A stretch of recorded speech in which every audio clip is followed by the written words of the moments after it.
Avadhoot Chintan Shri Gurudev Datta Shri Swami Samarth. Hello everyone.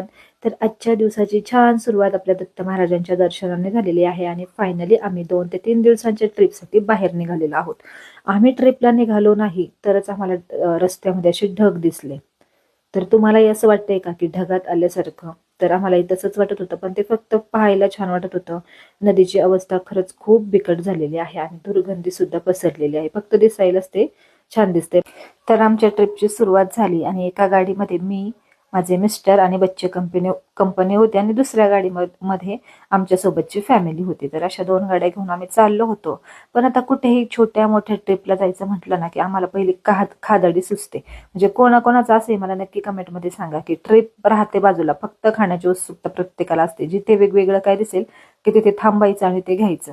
तर म्हटलं चला सुरुवातीला आपण नाश्ताच करून घेऊ, कारण आमच्या गाडीमध्ये असे बरेच लोक होते की ज्यांना नाश्ता नाही केला तर मग उलटी वगैरेचा प्रॉब्लेम होऊ शकतो. मग आम्ही अगोदर थोडंसं अंतर पार केल्यानंतर ना आम्ही नाश्ता छान करून घेतला जोगेश्वरी मिसळमध्ये, कारण ही मिसळ सगळ्यांना आवडते.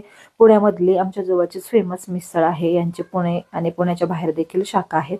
मग तिथे आम्ही मस्त त्यांची मिसळ आणि भेळ एन्जॉय केली गप्पा मारत मारत. कारण कसं आम्ही जवळचंच डेस्टिनेशन ठेवलं होतं, म्हणजे ठरवलं होतं पिकनिकसाठी, ट्रिपसाठी. मग काय तिथे पण गप्पा मारत मारत पोहोचलो आणि आता फायनली आमची एन्जॉयमेंट चालू होणार आहे. तर पुढच्या ट्रिपचे व्हिडिओ पाहण्यासाठी नक्की मला फॉलो करा. बाय.